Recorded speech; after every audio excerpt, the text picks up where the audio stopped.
زید بن خالد الجہنی نے فرمایا کہ ایک شخص امیر یا بلال نے رسول اللہ صلی اللہ علیہ وسلم سے پڑی ہوئی چیز کے بارے میں دریافت کیا۔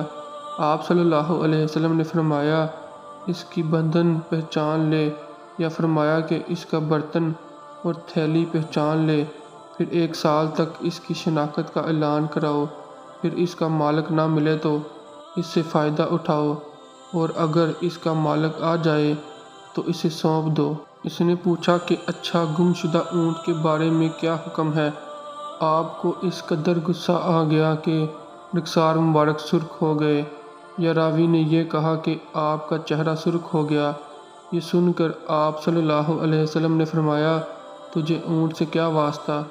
اس کے ساتھ خود اس کی مشق ہے اور اس کے پاؤں کے سم ہیں، وہ خود پانی پر پہنچے گا اور خود پی لے گا اور خود درخت پر چڑھے گا، لہٰذا اسے چھوڑ دو یہاں تک کہ اس کا مالک مل جائے۔ اس نے کہا کہ اچھا گم شدہ بکری کے بارے میں کیا ارشاد ہے؟ آپ صلی اللہ علیہ وسلم نے فرمایا وہ تیری ہے یا تیرے بھائی کی، ورنہ بھیڑیے کی غذا ہے۔ صحیح البخاری حدیث نمبر 91۔